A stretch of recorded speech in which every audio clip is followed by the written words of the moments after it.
They are giving away millions of homes, and you can get one of them if you want.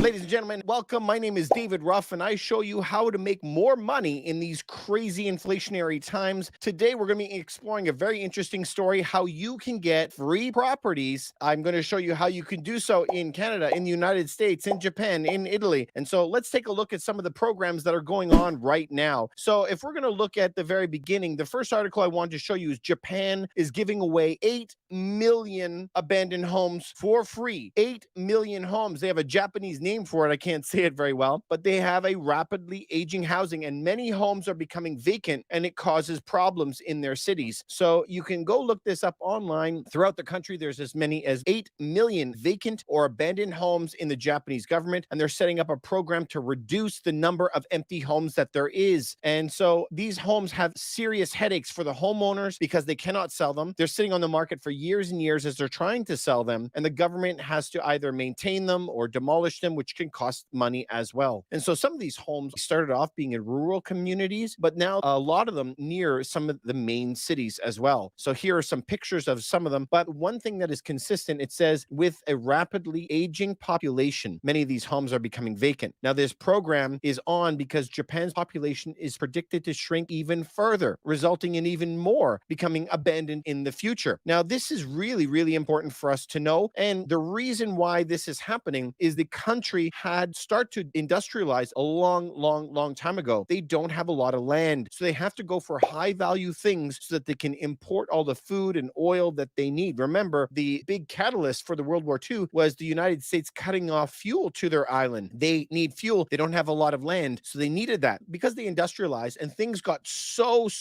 expensive in that place. Now all of a sudden, people could not afford to have children, and the amount of time it would take to educate somebody to get a job, you now would have to stay in school for another 4 years, 8 years, 10 years in order to compete for very scarce resources, meaning a job. In addition, that country doesn't have immigration to it as well. So there's a lot of reasons why that country was in trouble. So if we go look at not only the free homes in Japan, we now have homes all over Italy and other countries where they're giving away their properties for €1. €1, so like a buck, okay? And so you can go to these websites and take a look all over Sicily, all over Europe, all the way up north. And so I have some friends that actually have gone to Italy to look for a property. And when they go to Italy and see the ones that are available for $1, they're like, well, it's going to take maybe $20,000, $30,000 just to be able to rehab the property and bring it up to living standard. That's why they're willing to give it to you for so cheap. They're expecting that you're going to take the property, renovate the property, and make it livable. And if you could have a community of nice places, then you're going to be doing much better as a city, get more tax base, get more businesses, maybe more tourism. So that's the idea behind it. But when people go there and look at those $1 properties, they're going to find properties that are already $30,000, $40,000, and it's turnkey. Everything has been done. So a lot of the people that go over to look at the $1 homes end up buying a $30,000 home because it's absolutely turnkey, no work, no labor, no nothing. So that might be something that you're interested in as well. And I mean, imagine how much cheaper that is. Now let's go on here and look at some of the other countries. I wanted you to look at debt to GDP. So like I was saying about Japan, they don't have a lot of land. If we take a look at the entire world here, Japan doesn't have a ton of land compared to some of the big landmass countries. If you see Russia or China, Canada, United States, they don't have a ton of it. But here is interesting. Take a look right here, debt to GDP. Not only do they not have land, we're talking about their debt issues. So if we take a look at that map and scroll over it, Australia here, you see right down here, okay, where it says details, Australia is at 45% debt to GDP. Now, these numbers, there's many different ways to calculate it. Please note that these numbers are soft on all of the countries, but it is something to note. Notice how black this country, what would that be? Very dark blue, 240%. It's important that you know a little bit about these numbers. In the past 200 years, there has been 56 countries that hit 130% debt to GDP. 56, that's a big number, okay? Out of the 56, 55 collapsed and only one survived, but it's not survived. They're in the midst of collapsing, and that is Japan. Japan. The moment that you pass 130%, now it's like the clock is on. Doomsday. It's over. And so imagine 130%. Let's put this in perspective. I make 100,000 a year, but I owe $130,000 on credit cards. That is your line of credit. That's your debt to income that you have as a person. I make 100 grand, I owe 130. That's 130%. Think of it from a country, the entire economy versus how much debt they have. Once you pass that $130,000 personally with a $100,000 job, there isn't really getting out of it. You could barely keep up with just the interest payments. So this is the problem that we're facing. All these countries have different amounts of debt. Notice where we are in North America, notice Western Europe is all one of these shades of teal. In reality, if you counted it the proper way, both Canada and the United States would be at the 130% level, even though here it's reporting that it's at 89, incorrect, and that the US is at 107, incorrect. But they're both teetering on that 130 right now. And so this is the point of no return. And so people have to understand that and understand where we are at in the stream of time. Notice how bad Japan is. And so that plays into a huge part why there's so many vacant homes. When they owe so much money, their only option is to either raise taxes to 90%, which we saw that in the United States, remember, 90% tax bracket. Either they have to raise taxes to 90% or they have to just print trillions and trillions of dollars, which you and I have seen in the past couple of years results in massive inflation. But we're talking inflation at a scale that you have never seen before, something that you've seen like down in Venezuela or you've seen over in Lebanon. But Venezuela was having like 1,000% per month. So we've never seen stuff like that before. Let's continue on, you guys. So here is Japan's mega problem. Okay, so let's take a look right here at this calendar. This is 2020, right where it is. Now watch those bulges that are moving up, 2040, 2045. It keeps moving up. So remember, wherever we pause it, all of those people at the bottom are children, 20 and under, but that's not a healthy population pyramid. A healthy population pyramid should look like an absolute pyramid. It should look like this, with a couple 100-year-olds, a bit more 90-year-olds, a bit more 80-year-olds, a few more 70-year-olds, and keeps going healthy, like an absolute pyramid. We're going to take a look at that. But did you see how chronic it is for Japan that there's a bulge at the top and it just goes straight down? That means there are no working adults. That means that there are no children. People cannot afford it. And so how do you replace your population, your working population between 20 and 60? You don't. You either had to know 60 years ago in order to have a kid. Like, how long does it take to grow a 60-year-old person? It takes 60 years. There's no shortcuts.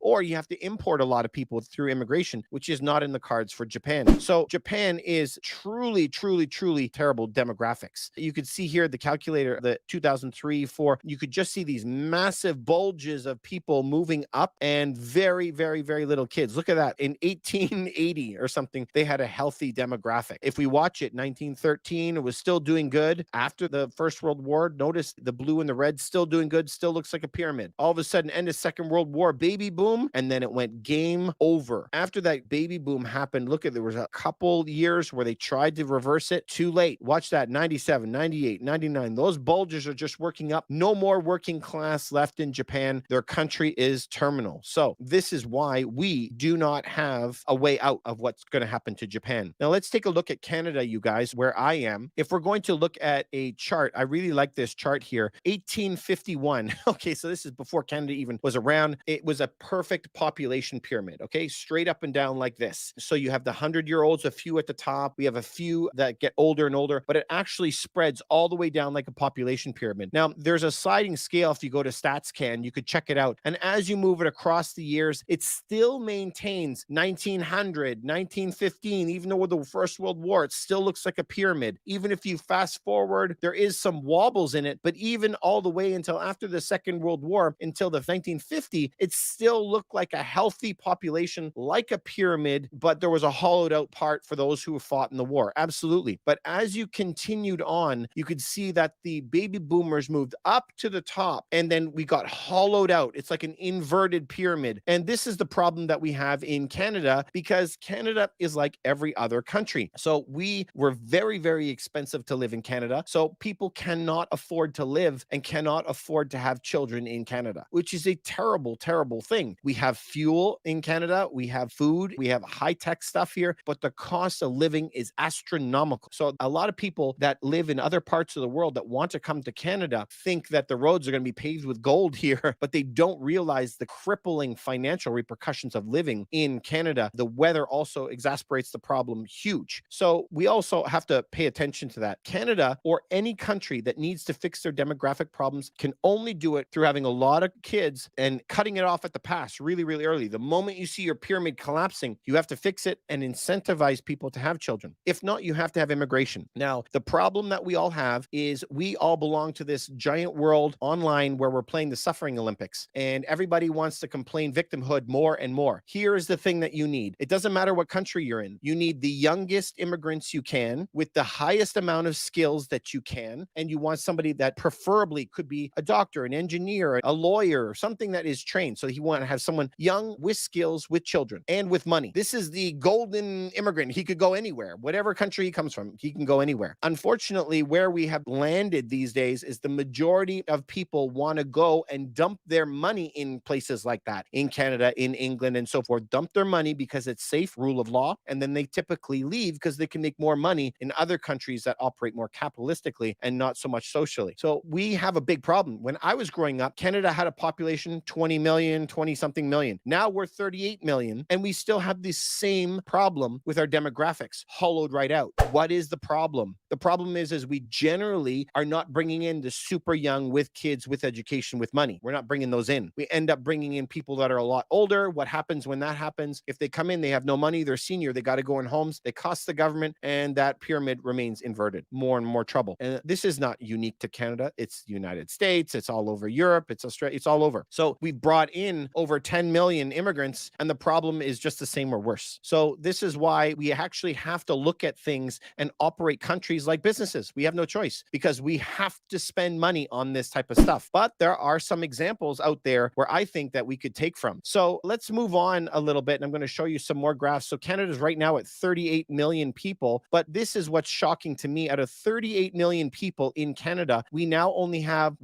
16 million workers. We only have 16 million workers in Canada, but we have 38 million people. Now, in the United States, if we were going to use the US numbers, just multiply it by 10. It's almost the same ratios. So of course, there's going to be a lot of little kids. Of course, there's going to be some seniors. Of course, always. Of course, there's going to be some disabled people, but we've never had the numbers like they are today, where generally less than 50% of the people are working. And so this is a new thing that we've never seen before. And the world doesn't really have a playbook on how to play this because 50% of people cannot support the other 50%. It's way, way, way too expensive. So we're going to see a lot more shakeup in the world as this continues on. I'm going to be expecting some really interesting things. The United States, they also have what we would call, instead of a pyramid, right? They have like a chimney. It goes straight up and down. So that is not healthy. Okay. It should be better than that. But what can we do? Let's take a look at the way that this chart plays out. This is on Wikipedia. And so you'll see that after the First World War, there was a wobble. Okay. Second World War happened. And then the baby boomers, the greatest generation. It still looked like a pyramid until the mid 50s. But notice what happened after the mid 50s, after the baby boomers were gone, massive glut of people moving up, huge healthcare costs on the system, and it completely falls apart. Now, the US looks better compared to most countries that are out there. One country that I'm really interested in is Singapore. I really love Norway. I really love Switzerland. Probably the only three countries that make any sense on the planet when it comes to fiscal balances. Norway, they use all their resources that they have, all the oil drilling. The country takes that money and invests it into their national fund. And that fund is going to support all the Norwegians moving forward. Really, really smart. One of the ones that I really like is Singapore as well. One of the only countries who didn't ask to be kicked out. China just kicked them out, put all the Muslims down in one little peninsula and sawed them off from their country. And they turned around and they really made themselves something. They are the financial hub of that entire area. One thing that I really liked about them was they don't have a lot of debt, but they are listed as having some domestic debt and external debt. So how much is their external debt? Their external debt is $1.76 trillion.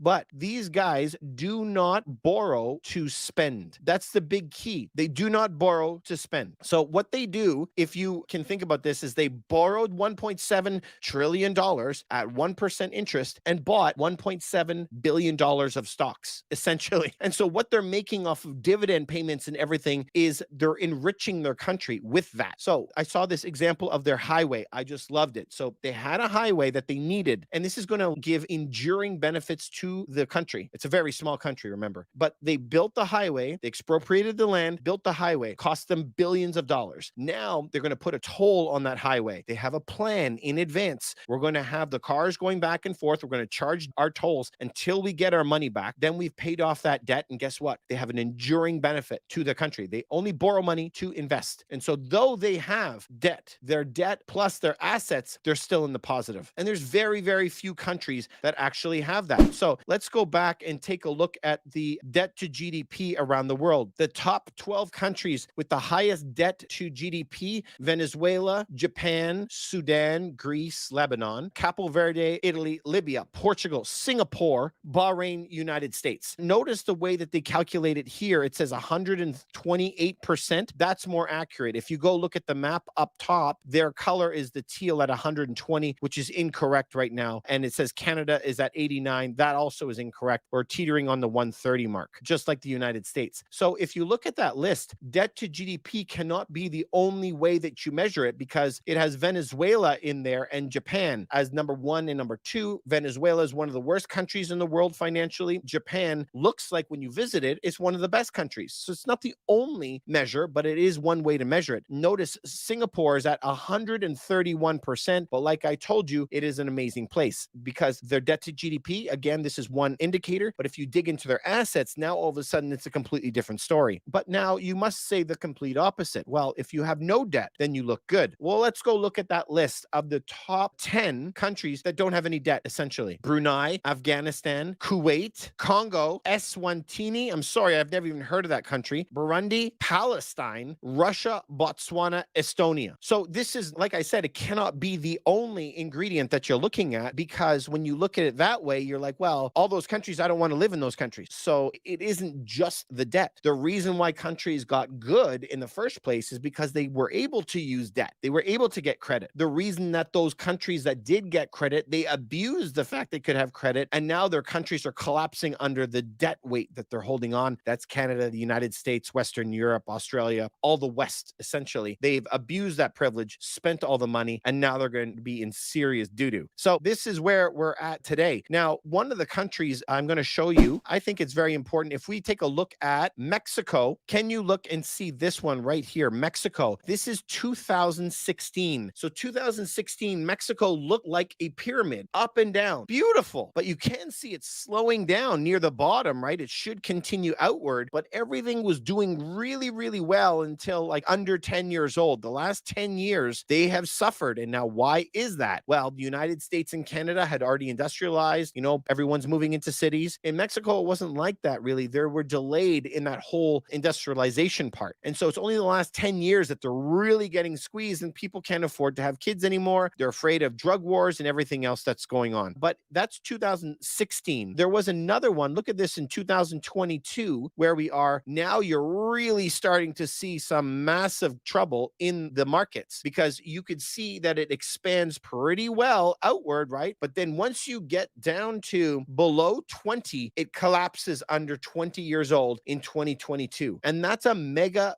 problem, because as that is going to continue, Mexico is going to get hollowed out. But a lot of Mexico wants to immigrate to Canada, to United States, and so on and so forth. So that may be a source of immigration in the future. Not saying that we need more immigrants or we don't. That's a political issue, and we don't get into politics here. But no matter what country it is, regardless of politics, they always want the same type. Now, this all comes back to housing, because housing is in desperate need in some countries because the population is rising. They can't build it fast enough. There's other countries where there's so many houses that they're willing to give them away for free. So then you have to come down to a situation where we are in Canada and the United States. Can you get properties in Canada and the United States for free? And the answer is yes.